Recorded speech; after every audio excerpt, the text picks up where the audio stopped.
The twin suns burned over the red market ground. The air was heavy with dust and smell of oil. Blood and fear, metal cages lined the street, filled with beings who had lost everything. But at the very end of the block stood one small figure, silent and forgotten. She was the last alien slave on the block. Her skin was pale blue, bruised and thin, her silver hair tangled and dull. Her eyes, once bright, now only showed emptiness. No one looked at her twice anymore, to the traders. She was nothing but leftover merchandise from a lost war. Crowds passed by, shouting bids for stronger slaves. For machines, for animals, the girl stood still. Her wrists bound by rusted chains, her knees weak, each breath came slow. Like her body had already given up. A merchant shouted her number. No one replied. Too small, too weak, someone said. She won't survive a day. The trader laughed and hit her with a stick to make her move. But she didn't even cry. Then the crowd went silent for a moment. A tall man in a dusty coat was walking down the line. He was human, the only one in the alien market. His boots left heavy prints in the red dust. His face was tired, his eyes calm but sharp. This was Captain Ryan Hawley, a retired Terran soldier who had seen too many wars. He wasn't there to buy slaves, not really. He just wanted to see how far the galaxy had fallen. When he reached the end of the line, he stopped. The girl looked up weakly. Her eyes meeting his for only a second, she expected him to walk away like all the others. But he didn't. He just stared, quiet, like he saw something no one else could. The trader smiled greedily. A rare one, human. Pure Varalian blood, worthless now, but was once royal property. Ryan didn't answer. He just asked, "How much?" The trader blinked. Surprised. For her? She's broken. Can't even talk. Take her for scraps if you want. Ryan pulled a small silver credit chip from his pocket and tossed it. That'll do, the crowd murmured. Some laughed, some whispered.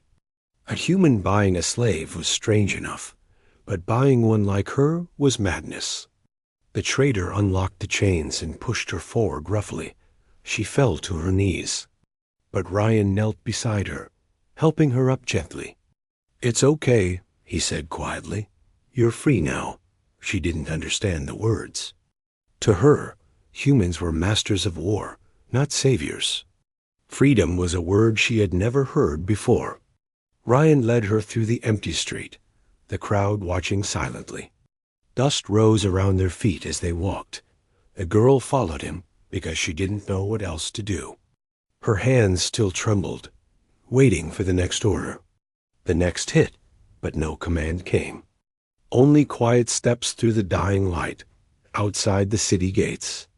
Ryan stopped near his old transport rover. He opened the door and gave her a canteen of water. She looked at it, confused, then drank fast like someone afraid it might be taken away. He handed her a blanket, covering her shoulders.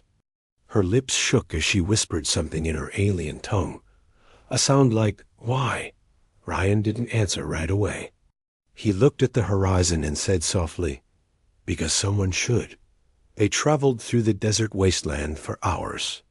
The girl fell asleep in the back seat, curled up like a child, her hands still clutching the edge of the blanket.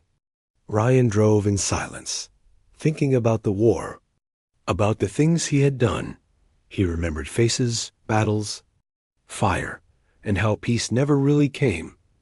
Maybe saving one life wouldn't change the galaxy. But it was something when the night came. They reached a small cabin hidden among rocky hills. Old solar panels hung weakly on the roof. Inside, the place was simple. A bed, a table, and a small heater. Ryan led her in, pointing to the bed. She looked scared to sit. Afraid of punishment, he nodded slowly. "It's yours now." She didn't move for a long time. Then finally sat, her eyes filled with tears. She didn't know why. No one had ever given her anything before. Ryan cooked a small meal, and placed it on the table. Steam rose from the bowl. The smell of real food filled the room. The girl ate quietly, every bite slow, like it was her first meal in years. Ryan sat across from her, not saying much, just watching to make sure she was okay. After a while, she whispered, "Master," her voice trembling. Ryan shook his head gently. "No, master," he said, tapping his chest. "Ryan," she looked confused, repeating, "Ryan," softly like a name from another world. He smiled for the first time in a long time. "Yes, that's right." As the night deepened, the stars outside began to shine. The girl sat near the small heater.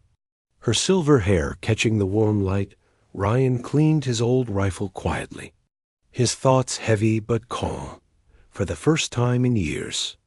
He didn't feel like a soldier. He just felt human again. Outside, the wind carried the sound of distant ships leaving the market. The age of slavery was dying, but not fast enough. And in that lonely cabin, far from the noise of the galaxy, a broken alien girl and a tired human soldier had both found something they didn't expect. Hope. The sun rose over the red desert, painting the hills with gold and rust. Inside the small cabin, silence filled the air, broken only by the soft hum of the heater. The alien girl, still weak and scared, woke up slowly. Unsure where she was, she looked around the small room. No cages, no chains, no guards shouting orders. For the first time in her life, there was no sound of pain. Ryan sat by the window, cleaning an old rifle with calm hands. He turned as she moved, his voice quiet but kind. "Morning." She didn't answer, just watched him with wide eyes. Her body tensed at every small sound, like a wounded animal ready to run. He noticed it, sighed softly, and said, "You're safe here." But she didn't know what that meant. The word safe had no meaning to her. He placed a small bowl of food on the table, warm broth, bread, and water. She stared at it, confused. Ryan nodded toward it. "Eat," he said gently. Her hands shook as she reached for the bowl, expecting him to snatch it away, but he didn't. He just watched quietly while she ate. Every spoonful was slow, careful, like she didn't believe it was real. When she finished, he smiled faintly. "Good." She looked up, her voice rough and small. "Master?" He frowned, shaking his head. "No, master." He tapped his chest again. "Ryan." She hesitated, then whispered softly, "Ryan." He smiled. Close enough. Over the next few days, she learned to walk freely around the cabin. At first, she stayed in the corner, not daring to touch anything. But Ryan kept showing her small things: how to use the heater, how to open water, how to fold a blanket. He spoke slowly, teaching her simple Terran words. She repeated them clumsily, sometimes getting them wrong. When she laughed at her mistakes, it surprised both of them. At night, she sometimes woke up crying, her hands clutching the sheets. Ryan would wake and sit near her bed, not touching, just watching to make sure she knew she wasn't alone. One night, she whispered, "They hurt me." Ryan's eyes darkened, but his voice stayed calm. "Not anymore." She looked at him like she didn't believe it, then slowly fell back asleep. One morning, she stood outside for the first time. The wind was cool, carrying the scent of sand and old iron. She blinked at the sunlight. Closing her eyes in pain, Ryan stepped beside her, giving her a small scarf to cover her head. Her silver hair shimmered under the light. He said quietly, "You'll get used to it." She nodded slowly, whispering, "Bright," and he chuckled softly. "Yeah, Bright." As days passed, she began to help him with small chores. Cleaning dishes, folding clothes, sweeping dust from the floor. Ryan never asked. She just wanted to do something. Every time he thanked her, she smiled shyly, unused to being praised. The simple words, "Thank you," felt strange to her, almost sacred, but not everyone on the colony was kind. When Ryan went to the supply post one evening, whispers followed him. A man at the counter said with a smirk, "Heard you got yourself an alien pet." Ryan's jaw tightened. "She's not a pet," the man laughed. "You Terrans always saving the broken ones." Ryan didn't reply. Just paid for his supplies and left, but he knew the rumors would spread fast. That night, he found the girl sitting outside, staring at the stars, her knees pulled close, her eyes full of something between sadness and wonder. He sat beside her quietly, the night air cold and still. She looked at him and asked softly, "Why help me?" Ryan looked up at the stars before answering. "Because I saw someone who deserved better," he said slowly. She didn't understand all his words, but she felt their meaning. Her eyes softened, and she whispered, "Thank you, Ryan," for the first time since he'd found her. She said his name clearly. He smiled, a real smile this time, one that reached his eyes, inside the cabin. The heater's light flickered warm and steady. He looked at her and said quietly, "You don't have to be afraid anymore." She nodded, though fear still lingered deep inside her heart, as weeks turned into months. She began to change. Her face gained color. Her voice grew stronger. She learned more Terran words, writing them carefully on an old datapad Ryan gave her. He watched her progress like a proud teacher. Sometimes she laughed, and he realized he hadn't heard that sound in years. It made the cabin feel alive again. But the peace didn't last long. One evening, as Ryan repaired his rover outside, he noticed strange tracks in the sand, too deep, too many, not local. He looked at the horizon and saw the faint glimmer of a ship landing far off near the ridge. His instincts returned instantly, the calm soldier replaced by the fighter once more. He entered the cabin quickly, locking the door and checking his rifle. The girl looked up, worried. "What wrong?" Ryan's voice was low and steady. "Maybe trouble." She froze, fear returning to her eyes. The same fear she had almost forgotten. Ryan glanced out the window at the distant lights. He didn't know who they were yet. Traitors, bounty hunters, or worse, but one thing was certain. He would not let anyone take her again, not while he was still breathing. Inside the small cabin under the twin moons, the girl clutched her blanket tightly. Her heart raced, but this time she wasn't alone. Outside, Ryan stood with his weapon ready, watching the dark hills. For both of them, this quiet home had become something more than shelter. It was the first place either of them had ever truly belonged. And now they would fight to keep it. The night outside the cabin was silent and tense. Ryan stood by the window, his rifle resting against his shoulder. The faint blue light of the moons cast long shadows across the sand. The girl sat inside, her hands trembling as she watched him. Her mind whispered memories she had buried long ago, screams, lights, and the cold hands of scientists who called her a thing, not a person. Ryan turned slightly, seeing her shiver. "Stay close to the heater," he said gently. His voice calm but alert. She nodded, whispering, "Bad people?" He gave a short nod. "Maybe." Outside, engines roared in the distance. He watched as 3 figures appeared at the edge of the ridge. Walking slowly toward the cabin, they wore heavy armor, and one carried a glowing chain. Ryan's jaw tightened. "Bounty hunters," he muttered. He moved quietly to the door. Checking his weapon, the girl stood up suddenly, fear and confusion in her eyes. They come for me." Ryan looked at her. "Not this time." A knock came hard.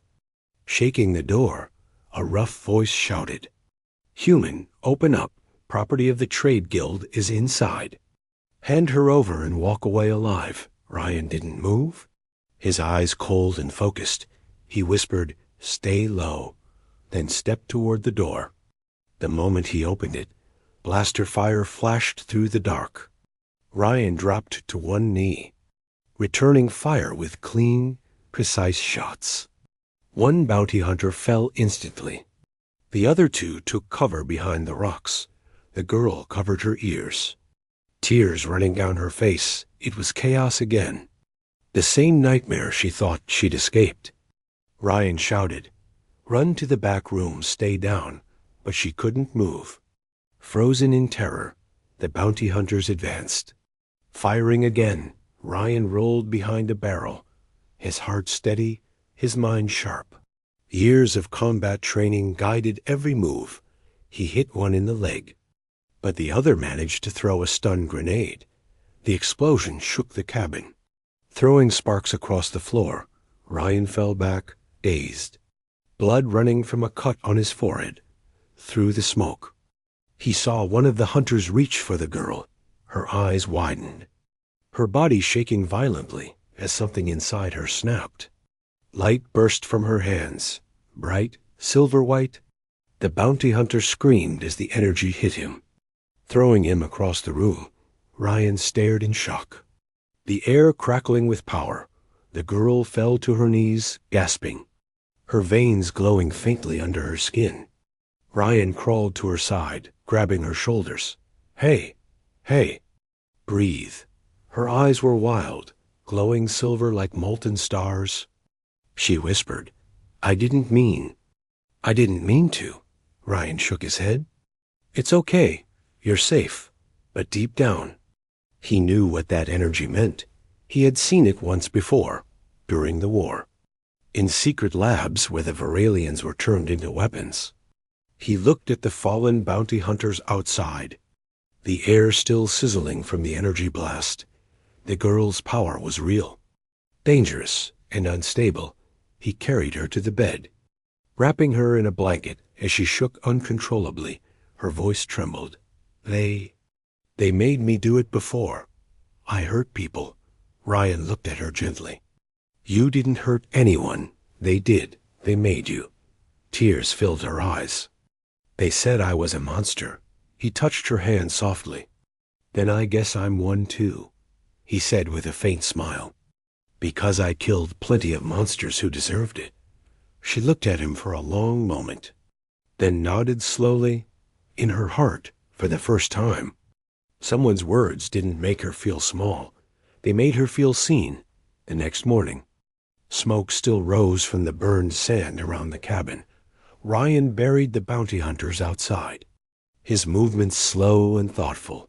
The girl watched from the doorway, silent, guilt heavy in her chest. He looked up at her. "You did what you had to," she whispered.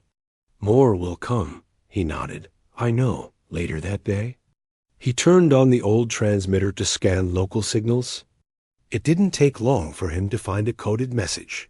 Bounty confirmed, target escaped, human accomplice identified. Ryan leaned back in his chair, muttering, "Well, that didn't take long." He looked at the girl. "We need to leave soon." She shook her head, fear in her voice. "They find us everywhere." Ryan stood, placing his hands on her shoulders. "Then we make them stop looking." That night, as the wind howled outside, the girl had another nightmare. She woke screaming, light flickering around her hands again. Ryan rushed in, holding her shoulders. "It's okay. You're safe. Look at me." Her breathing slowed, her glow fading. She whispered, "They said my blood is power. They said humans wanted it." Ryan frowned. "Not this human," he said firmly. "Not ever." She stared into his eyes, searching for any hint of a lie, but found none. For the first time, she believed him. In the following days, Ryan started preparing. He packed supplies, repaired the rover, and checked his rifle. The girl helped silently, though fear never left her eyes.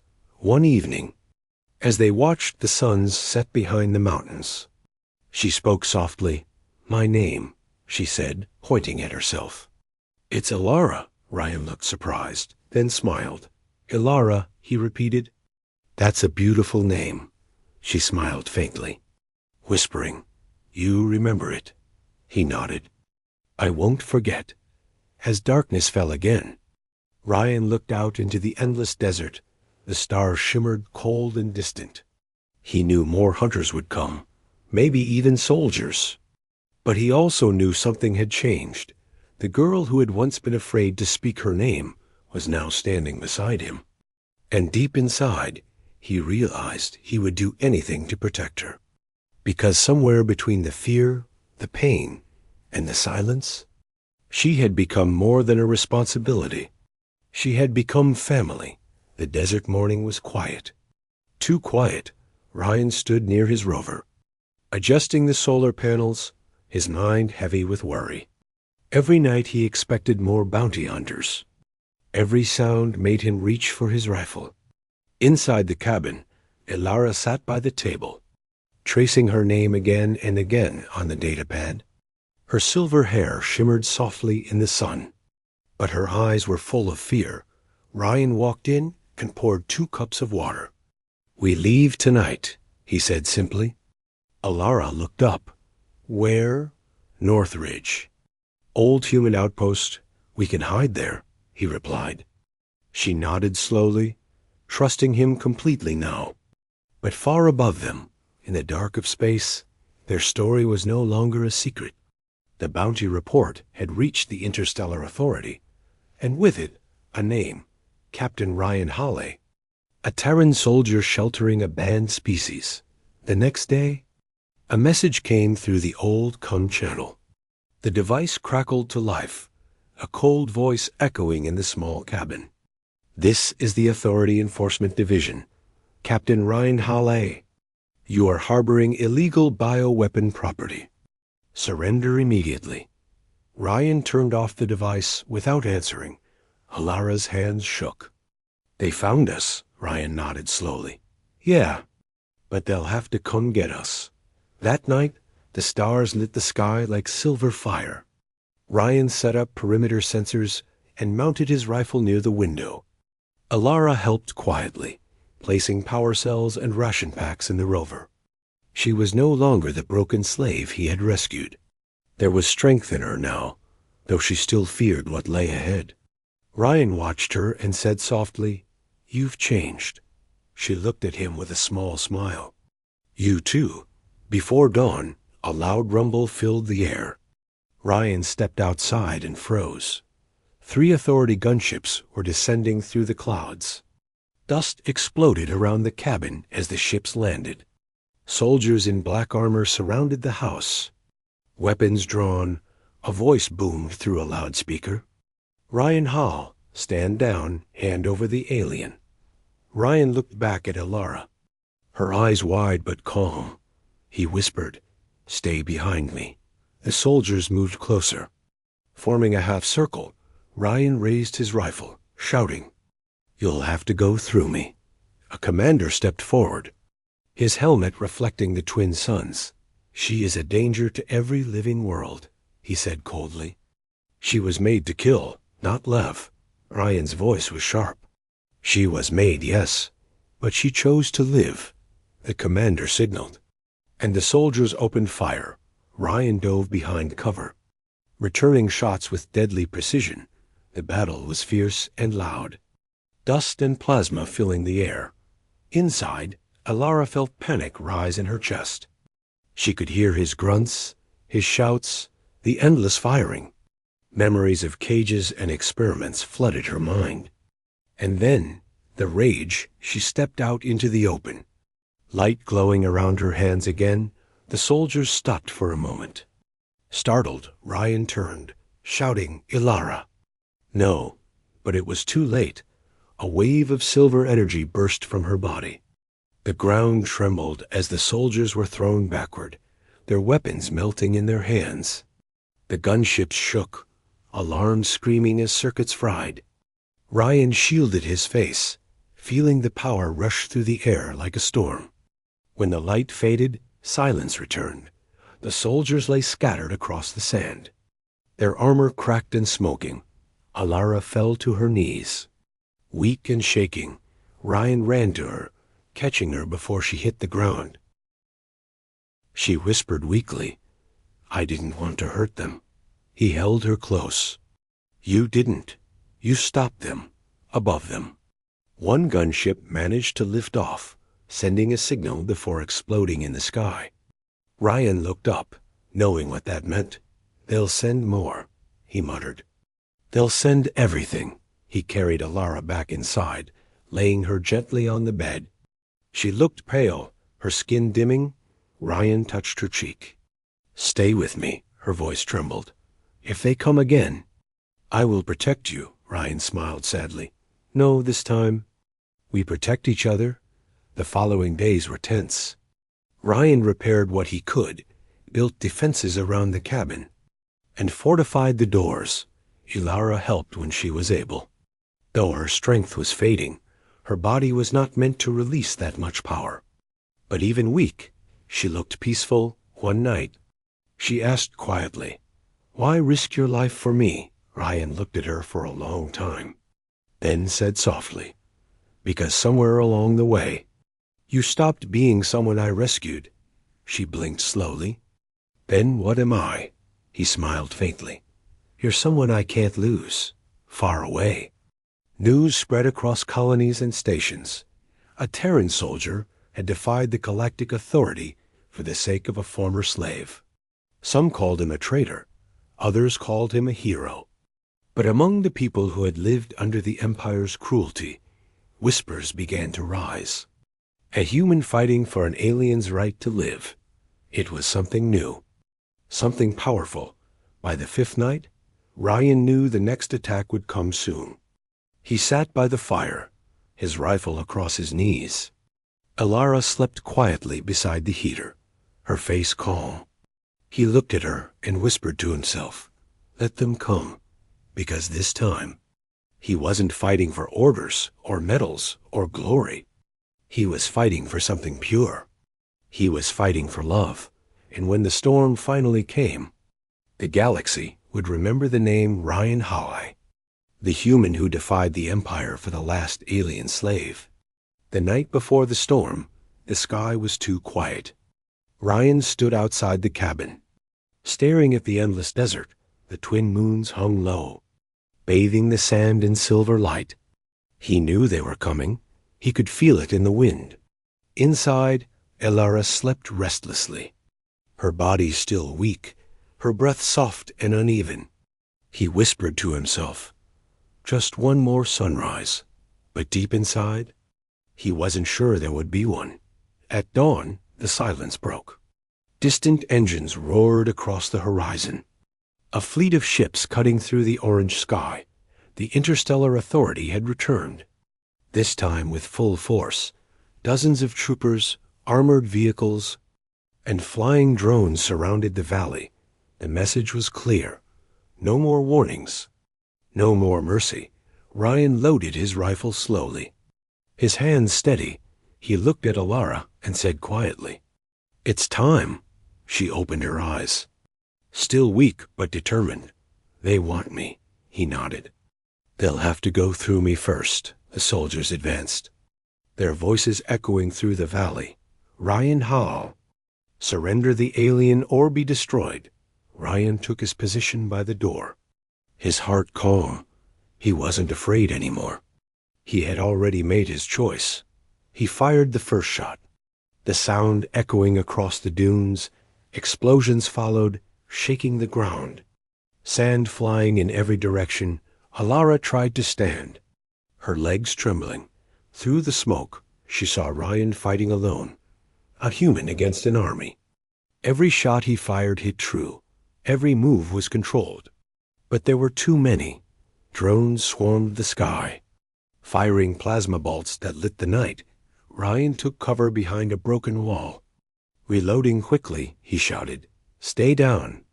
Alara, but she was already moving. Her hands glowed again, brighter this time. Silver light spread across her skin. Flowing like fire, she stepped out into the open, eyes blazing like stars. The soldiers hesitated, unsure what they were seeing. Ryan turned and saw her, glowing, radiant, alive. "Elara, no," he shouted. "You'll burn yourself out." She shook her head. "You gave me life, Ryan. Now let me give it back." She raised her hands, and the air exploded with light. The sand lifted, spinning into a storm. Energy waves rippled outward, knocking ships from the sky. The soldiers screamed as their armor melted. Their weapons turned to dust. Ryan fell to his knees. Shielding his face from the blinding glow, he could feel her power filling the air, raw and endless. And then silence when he looked up. The battlefield was gone. The ground was black and still, the ships destroyed. Elara stood in the center of it all, her body glowing faintly. Ryan ran to her, his heart pounding. She smiled weakly, her silver eyes soft. "It's over." He caught her as she began to fall. Holding her tightly, her skin was cold, her pulse fading. "Stay with me," he whispered. "Please." "Elara." She touched his face gently, whispering, "You freed me, Ryan. Now I'm truly free." Tears filled his eyes as she went still in his arms. The silver light faded, leaving only the soft shimmer of her hair. Ryan held her close, his heart breaking but proud. Around them, the wind carried away the dust and smoke. The dawn finally broke, painting the sky with gold. He looked up at the rising sun and whispered, "You're not gone, Elara. You're part of the light now." Days later, the news spread across the stars. The Interstellar Authority had fallen back. Defeated by one man and one alien, Ryan Hale's defiance sparked something greater than war. It sparked hope. Colonies and worlds began to question the old laws. People started to speak, to rise, to fight for freedom. And among them, whispers of her name, Elara. The alien who sacrificed herself for love. Ryan buried her beneath the twin suns. He carved her name into a stone, Elara of Veril, free at last. Then he left the cabin behind, walking toward the horizon with nothing but his rifle and her memory. He wasn't a soldier anymore, or a hero. He was just a man who loved someone the galaxy called impossible. Years later, her story became legend. Children on distant worlds would look up at the stars and say, "See that silver light? That's where Elara watches over us." And somewhere beyond those stars. Maybe she did. Maybe her spirit lived on in the quiet between worlds, guiding every lost soul who still believed in freedom and love. And as long as someone remembered her, as long as someone whispered her name under the endless sky, the last alien slave would never be forgotten, because she had found her freedom, and he had found his heart. Together, they had changed the galaxy forever.